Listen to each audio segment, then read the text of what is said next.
또영주TV의 송영주 김진수입니다. 자, 우리 비니시우스가 달라졌어요. 이거 우리 비닐이 달라졌어요. 뭐 두 개 이렇게 두 경기 잘한 것 가지고 이렇게 설레발을 떨어야 되나? 야, 나도 웬만하면 나 그런 생각이 들었어. 이 두 경기만 보고 이렇게 얘기하는 건 아니라고 생각을 하지만 야, 레반테전에서의 그 두 골은 그거는 인정. 야, 그거 되게 감각적이더라. 너무 감각적이야. 야, 비니시우스가 이런 클래스로 이런 그러니까. 마무리를 한다고? 그래서 너무 놀라웠고 그건 인정. 인정. 그리고 이때까지 비니시우스의 라리가 골 기록과 이번 시즌 골 기록을 비교해봐. 나 시즌 끝났는 줄 알았다.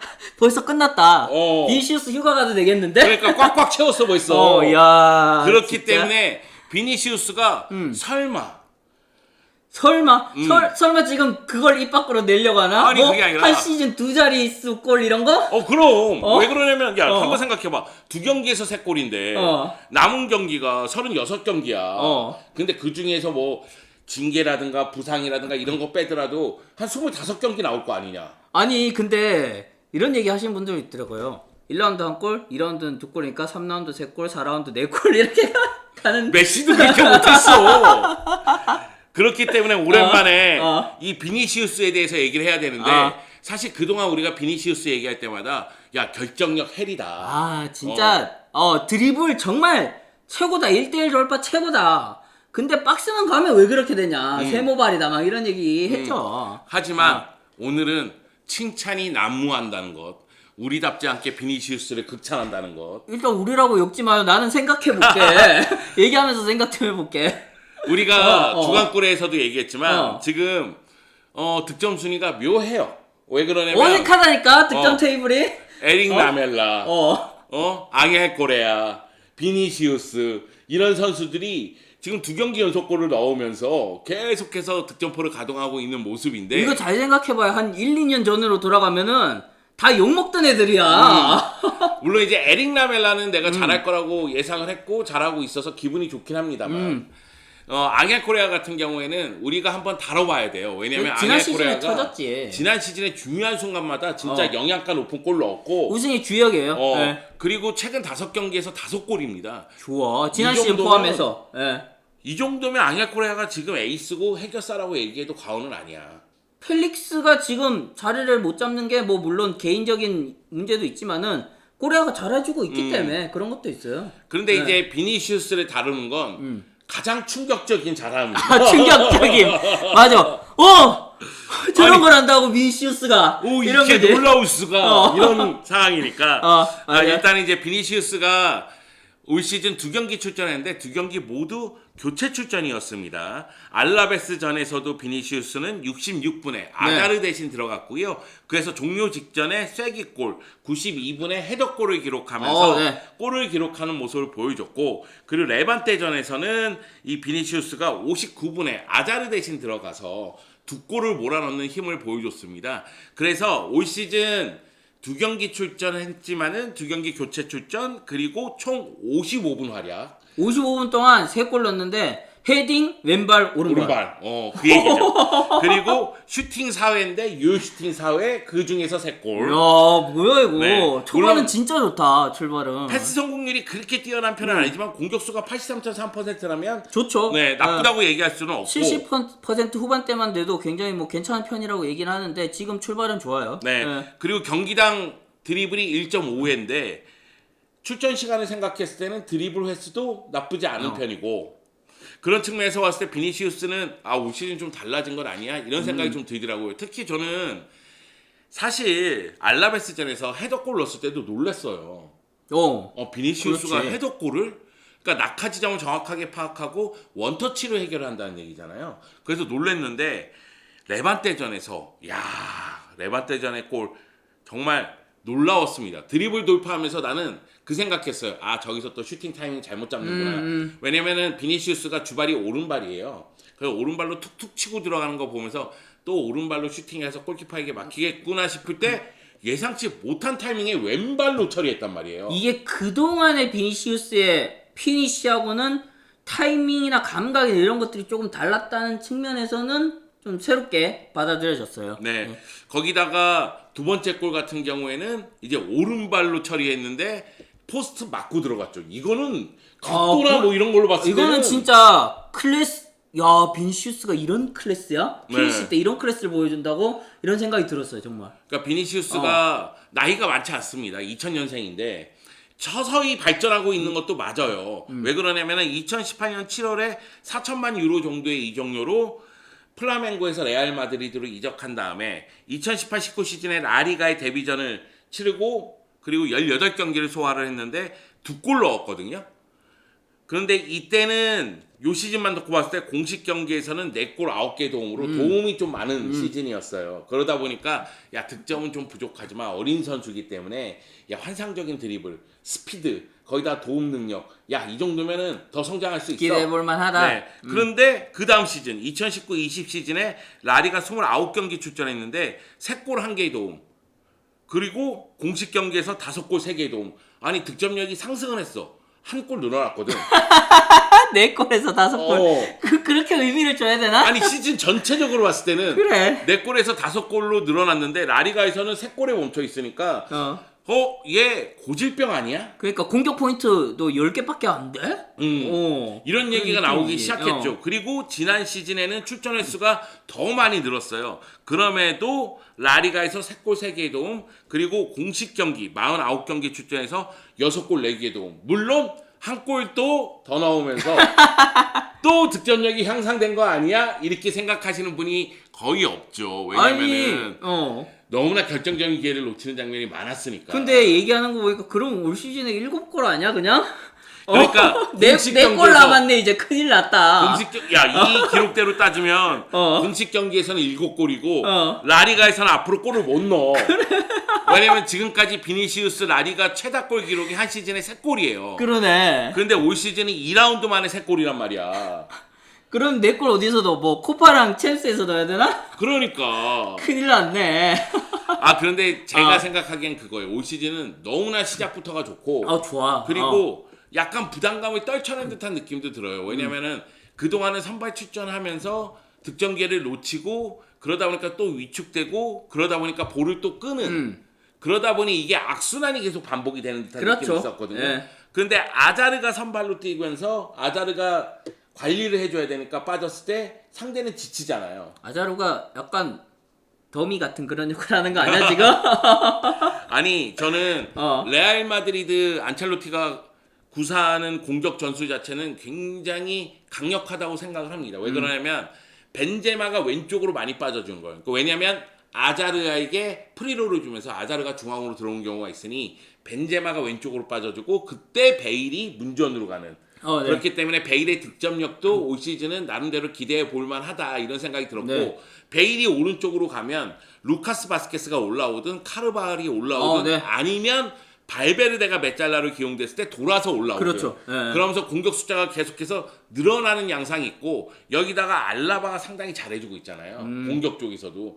그런 측면에서 봤을 때에는 레알 마드리드의 공격력은 계속해서 기대해 볼 만한데 저는 솔직하게 레반테전 전반전에 레알 마드리드가 씹어 먹었거든요. 근데 그 상황에서 베일의 한 골에 멈췄다는 거. 그것도 베일이 5분에 골을 넣었는데 그 다음에 40분 동안 골을 못 넣더라고요. 그렇게 몰아붙이는데. 그리고 나서 후반전에 흐름을 내주니까 수비가 무너지는 듯한 느낌이 들어서 오히려 레알 마드리드는 내가 예상을 잘못한 거 아니야?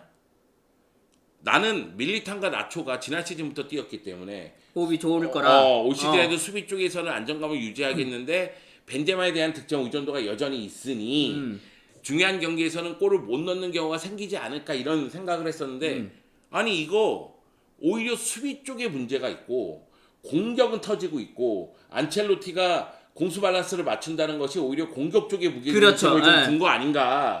그러면서 수비 쪽에서의 문제가 드러났던 네반떼전이거든요. 사실 알라베스전도 PK 내주면서 한 골 실점했잖아요. 그러니까 2경기 연속으로 실점한 그렇죠. 거잖아요. 네. 거기다가 레반떼전은 3골이나 실점을 했으니까 특히 박스 안쪽으로 들어오는 제2의 선수, 제3의 선수를 놓치는 경향이 있어요. 그러니까 공격수를 따라가다 보니까 미드필더가 내려오든 수비수가 내려오든 막 이렇게 싹싹 들어오는 거를 놓치더라고요. 특히 나초하고 밀리탄이 한쪽으로 치우쳤을 때 루카스 바스케스가 그 넓은 지역을 다 커버하는 경우가 생기다 보니까 부담이 커지죠. 네, 여러 가지 이제 문제가 좀 발생하는 모습이 있는데 이거는 뭐 차차 안첼로티 감독이 해결할 거라고 생각을 하고 우리는 지금 비니시우스에 비니시우스에 집중해야 집중해보자고. 되니까. 예. 그러니까 비니시우스가 이 정도의 활약을 펼쳐준다는 건 놀랍다. 그러면 우리 아이는 왜 달라졌을까? 왜 달라졌어요? 그러니까 나도 궁금하다. 뭐가 있을 거 아니야. 이런 이유가 있을 거 아니야.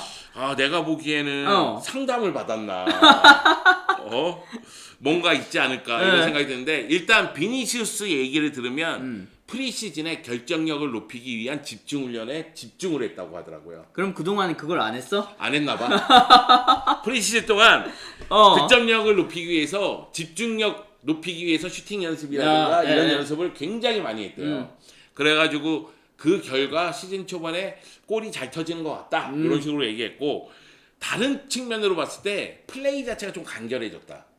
그건 중요하죠. 비니시우스에겐 중요하죠. 예전에는 드리블과 스피드가 장점이기 때문에 볼을 끄는 경향이 있었는데 그렇죠. 플레이가 굉장히 간결해졌고 그거는 특히 박스 안쪽에서의 플레이가 간결해졌는데 안첼로티 감독이 박스 안쪽에서 야 5번 6번 터치하지 마.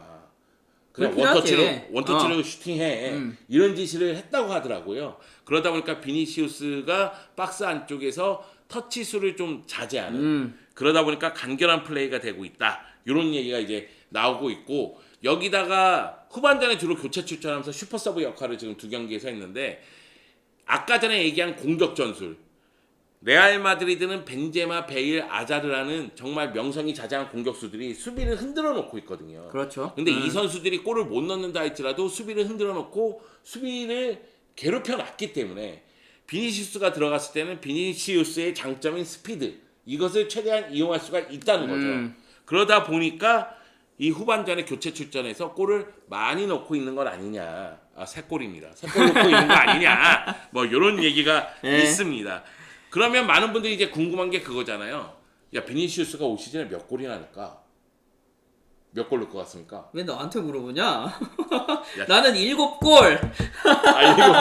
아니 공식 경기에서 7골? 10골은 넣을 수 있을 것 같은데 근데 워낙 변수가 많기도 하고 여기에서 주전으로 올라서는 타이밍이 한 번쯤은 있을 거예요. 있을 거야. 예.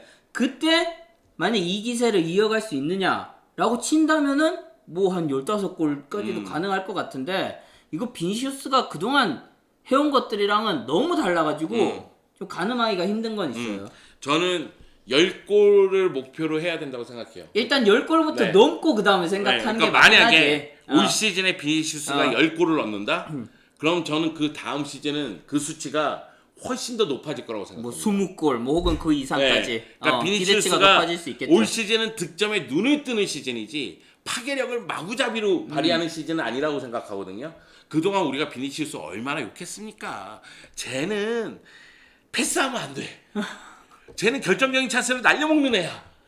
얼마나 우리가 비니시우스 이 비닐이 하면서 욕했습니까? 나는 안 했습니다.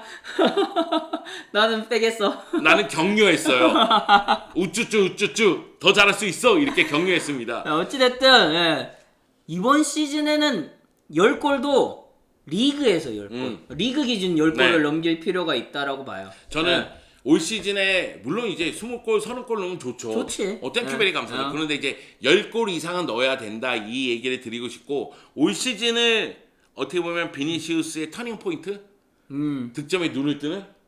저는 비니시우스도 득점력을 갖추게 되면 정말 막기 어려운 선수라고 생각하거든요. 그렇죠. 그동안에는 그 강력한 1대1 능력 대비로 결정력, 박스 내에서 마무리 능력 이런 것들이 너무 아쉬웠기 때문에 이 선수가 좀 평가절하된 면이 있었거든요. 그래. 야 프리미어리그에 아다마 트라우레가 있다면 라리가에는 비니시우스가 있다 이런 얘기가 있었잖아. 있었어? 내가 방금 지었어. 아니 드리블이 정말 무서운데 그래 그렇긴 하지. 그래. 결정력이 아쉬운 선수였는데 좀 전 기대감이 막 생기는 게 뭐냐면 바르셀로나도 뭐 우리가 페드리 얘기도 많이 하고 아라우고 얘기도 많이 하고 그러는데 결국 라리가에 돈이 없다면 있는 어린 선수들을 키워내야 됩니다. 그렇죠. 근데 스타로 만들어야지. 지금 우리가 그 얘기 많이 했잖아요. 라리가의 각 팀 에이스들이 나이가 많다. 투자가 이루어지지 않다 보니까 그러면은 전체적으로 유럽 대항전에서 라리가의 경쟁력이 떨어질 수가 있거든요. 그럴 때 이런 뭐 비니시우스라든가 호드리고라든가 페드리라든가 아니면 뭐 마르코스 요렌테 같은 경우에도 이제는 스타긴 하지만 형 근데 자꾸 댓글에서 그러던데 형 안수파티 좀 잊지 마. 아니- 안수파티 좀 언급 좀 해줘. 아니 안수파티는 일단 돌아오고 나서 그래 얘기할 일단 거야. 돌아와서 건강해야 되지만은 형이 가끔씩 까먹는 것 같아서 내가 상기시켜주는 거예요. 안 보이면 잊게 된다. 그래 빨리 파티야 돌아와라. 아 여하튼 비니시우스가 스타로 좀 부상했으면 하는 바람이 있어요. 그래요. 네. 예, 좀 그럴 필요가 있죠. 이제는 뭐 이제 레알 마드리드 4년 차 되나요? 네, 네 번째 시즌인데 이제는 좀 터질 때가 됐어. 그래. 어. 야 좀 터져줘라. 이 정도 안 터지면은 그냥 빠이빠이 할 수밖에 없다고. 야 나는 올 시즌 기대해. 그 시즌 감각은 좋긴 하다. 음. 초반 느낌이 좋고 제가 기록 살짝 정리해봤는데 요거 말씀드리자면은 기대 득점 기대 도움만 살짝 말씀드리자면 18-19 시즌에는 2.9골 1.4도움이었고 그 다음 시즌에는 4.3골 2.3도움이었어요. 그리고 지난 시즌은 6.5골에 3.1도움이었거든요. 꾸준히 상승해요. 뭐 이 수치대로 얼추 보면은 올 시즌에는 뭐 8점대 골과 한 4점대 도움이 나오리라고 생각하는데 그래도 그러면은 능력에 따라서는 상황에 따라서는 또 한 10골 정도 노려볼 수 있거든요. 그래서 좀 더 기대해볼 만한 시즌이 아닌가 싶고 아까 경기력인 측면에서도 봤을 때 피니시가 확실히 이전과는 조금 다른 느낌이 다르다. 든다. 거기에서 느낌이 다르다. 그래서 괜찮은 출발이다라고 이야기 드릴 수 있을 것 같아요. 네. 야 너무 달라진 거 아니니? 사람이 한 번에 확 변하면은 안 좋은데. 전반기 끝나고 한번 보자. 얘기 동안 우리 비닐이 달라졌어요. 진짜 달라졌을까?